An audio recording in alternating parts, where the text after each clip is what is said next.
अस्सलातु वस्सलामु अलैका या रसूल अल्लाह व अला आलिका व सहाबिका या हबीब अल्लाह।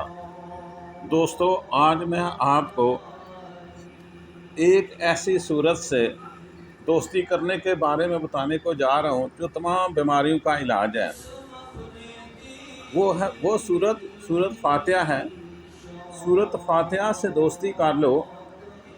आजकल हर घर हर जगह बीमारियों ने डेरे डाला हुआ है। यह सूरह शफा कहलाती है, यानी सूरत फातिहा जो है ये सूरह शफा कहलाती है।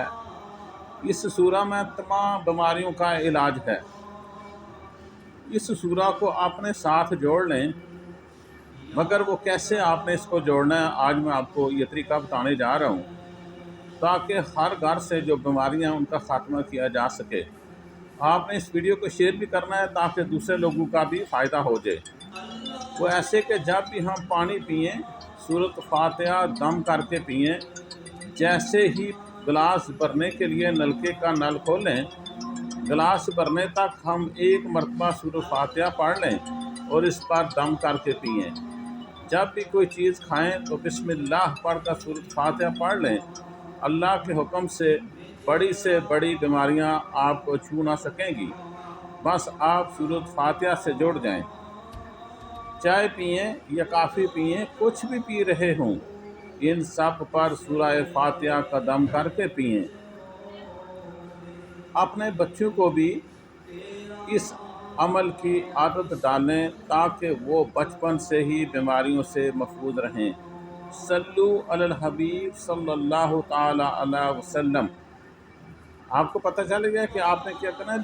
जो भी चीज़ आपने खानी पीनी है, उससे पहले आपने बिस्मिल्लाह सूरत फातिहा पढ़नी है। उसके बाद जो है ये आपने उसे खाना शुरू करना है। अपने बच्चों को भी इस पर अमल की आदत डालें ताकि वो बचपन से ही बीमारियों से महफूज रहें। मेरी अल्लाह ताला से दुआ है कि अल्लाह पाक हमारे माशरे से तमाम बीमारियां और रूहानी और जिस्मानी तमाम परेशानियां दूर फरमाए और हम सब को सेहत कामला आजला मुस्तमरा दायमा नसीब फरमाएँ। आमीन या रब्बुल आलमीन। उम्मीद है कि आपको ये वीडियो पसंद आएगी और आप इस पर कमेंट भी करें और दोस्तों के साथ शेयर भी करें। वीडियो के अख्ताम पर मैं आपको बताऊं, ये सारा काम शुरू करने से पहले आपने अव्वल व आखिर नबी पाक सल्लल्लाहु ताला अलैहि वसल्लम पे कम अज़ कम 3 मरतबा दुरूद पाक पढ़ना है। यानी ये अमल शुरू करने से पहले भी दुरूद पाक पढ़ना है और इस अमल को ख़त्म करने के बाद भी आपने नबी पाक सल्लल्लाहु ताला अलैहि वसल्लम पे दुरूद पाक पढ़ना है।